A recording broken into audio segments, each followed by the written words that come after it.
So for this lecture, I assume that you have some basic idea of the random variable. Well, what we mean by a random variable, and in particularly the range of a random variable as the collection of possible values that it can take. So based on that, we're going to talk about a couple of different distribution functions, namely the cumulative distribution function, the probability mass function, and the probability density function. So let's say that we have a random variable, for example, the outcome from tossing a die, such that the range of the random variable is 1 through 6. Before I toss the die, I don't know which one of these 6 numbers the random variable will turn out into. So the following expression, x less than equal to 4 as an example, is called an event.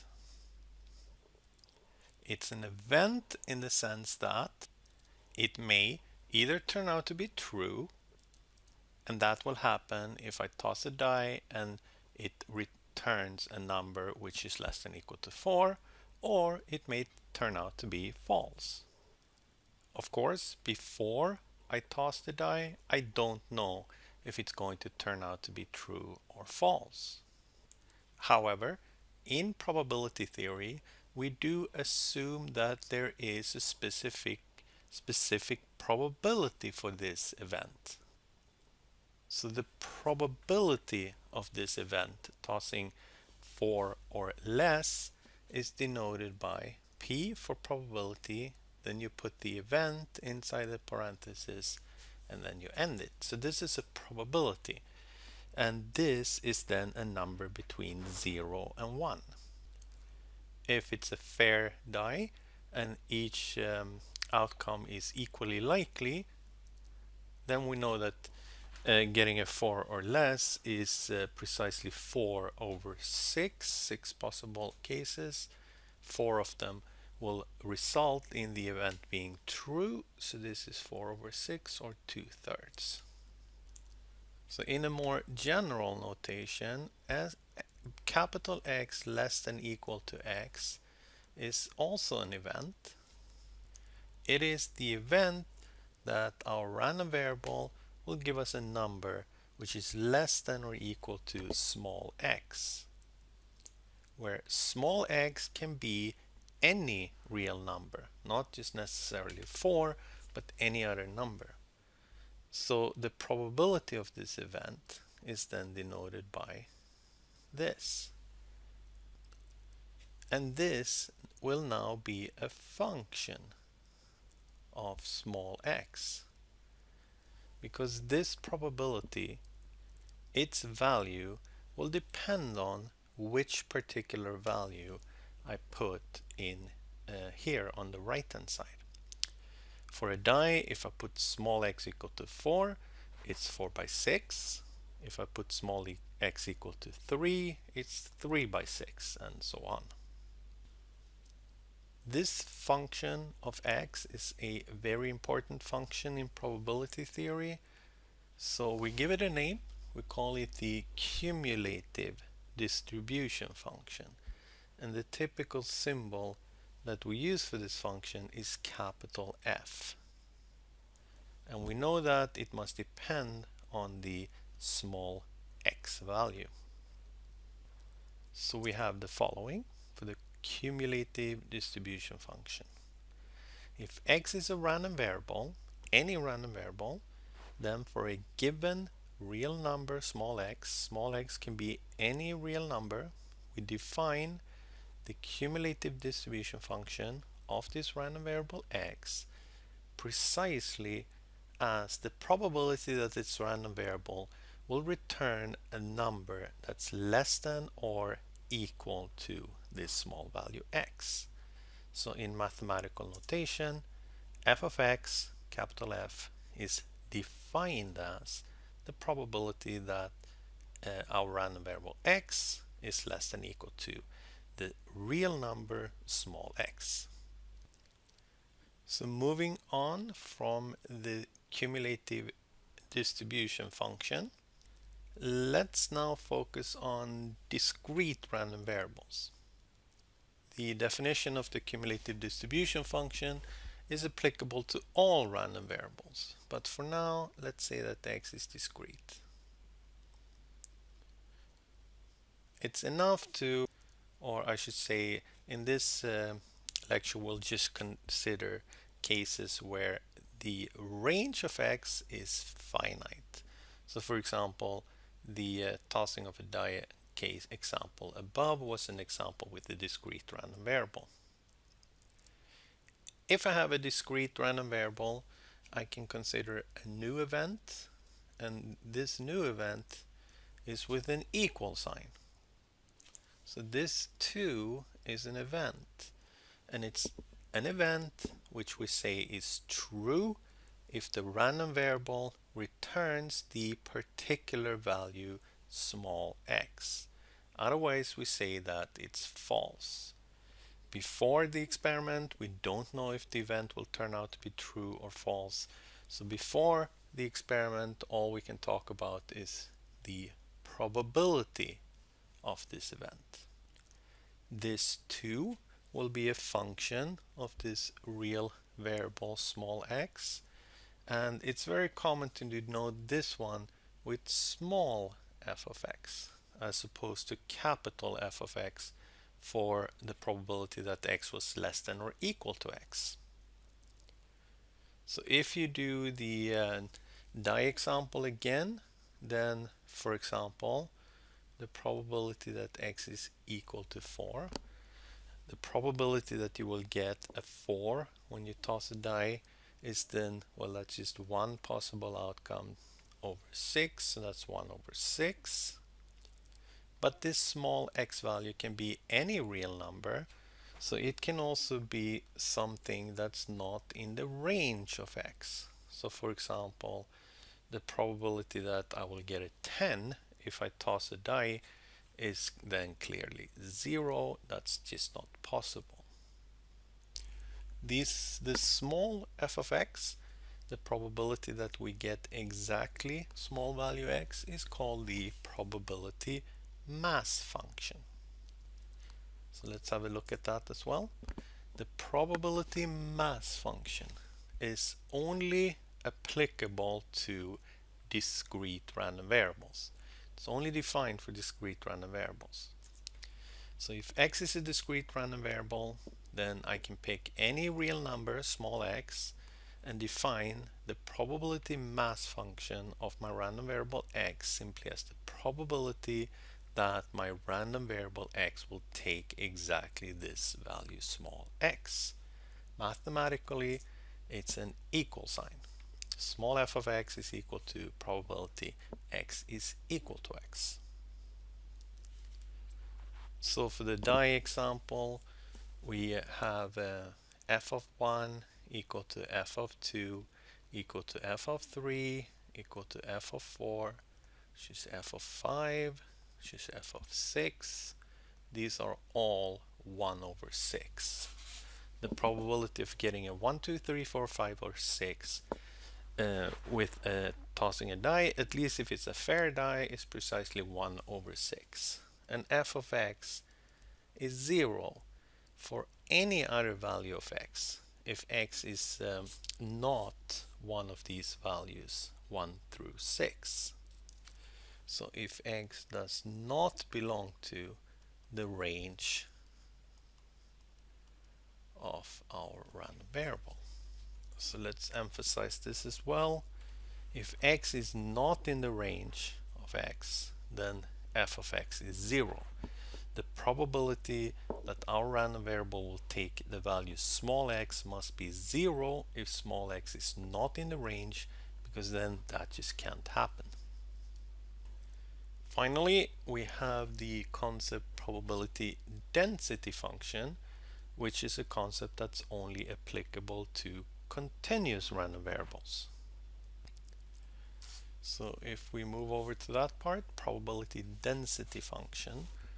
So let's say now that x is a continuous random variable and it's okay if we think about that as a random variable that can take any value in some interval. Another property of continuous random variables is this one. If you have a continuous random variable, then the probability that the random variable will take the value small x must be 0 for all x. Not just for the x which is outside the range, but also for the x's that are inside the range. Now, at first, this may sound really weird because it sounds like the random variable cannot take any value. It can, of course, it can take a value inside the particular interval defining the range, but it still makes sense that the probability of taking on a particular value to be 0. So let's say, for example, that I have a continuous random variable that has a range which is 0 to 1, this interval. So any real number in this interval, of which there are an infinite number, is a possible outcome. It is not then too unrealistic to have a case when probability that x is, let's say, 1/2, 1/2 being in the interval, is 0. And the reason is that when we say probability x is 1/2, we mean probability that x is exactly 1/2, not approximately 1/2. So that is actually the probability that x is 0.5, and not just like 10 or 15 zeros like that, but an infinite number of zeros. And if you just think about it sort of intuitively, you pick a point on the real line, what's the probability that you will pick exactly 0.5? 0.5, not close to 0.5, but 0.5 with an infinite number of zeros following that.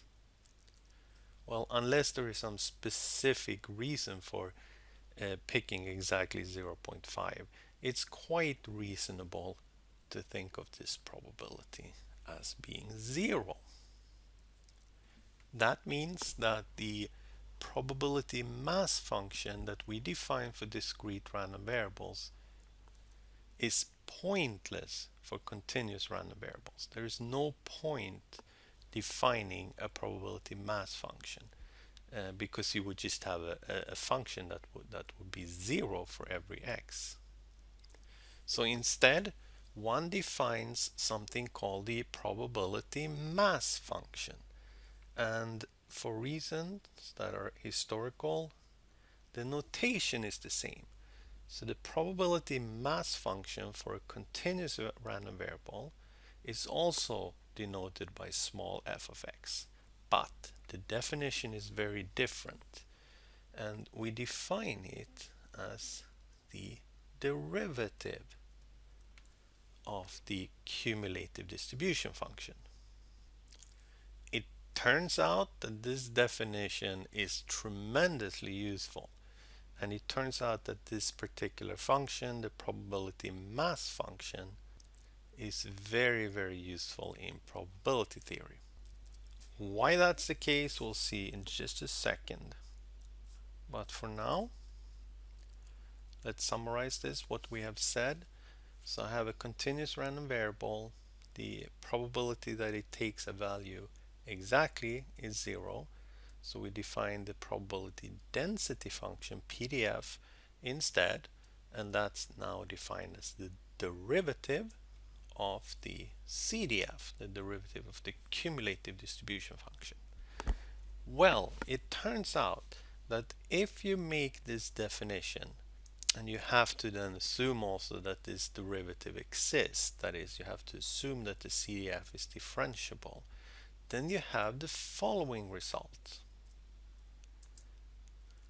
Well, now you can calculate probabilities by using the probability density function, and the result is the following. the probability that a random variable x will take a value in between small a and small b, where a and b are just arbitrary constant, is equal to the integral of the PDF function, where the integral should go from a to b. So if I have a probability density function for a continuous random variable, then I can calculate any kinds of probabilities that is, I can calculate any probability that this random variable will give us a number in a specific interval. So you can simply think about it like this. Let's say I have my x-axis here. I have a continuous random variable, and let's say that the random variable I'm considering has a probability density function that looks something like this. So this is my f of x, the probability density function. I can now use this probability density function to calculate probabilities.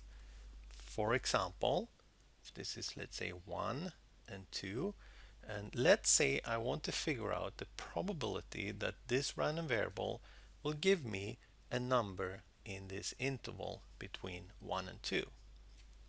So I want to calculate this probability. Well, according to the formula we just looked at, all I have to do is to do an integral from 1 to 2. And what is it I'm going to integrate? Well, the PDF. Remember, we can think of the integral as an area. So if I just take this up here and this up here, the integral is this area, right? So this area represents the probability. This area is the probability. So from the graph, we can see, for example, that this number is greater than the probability that x takes a value between 2 and 3. That would be this area. That's smaller.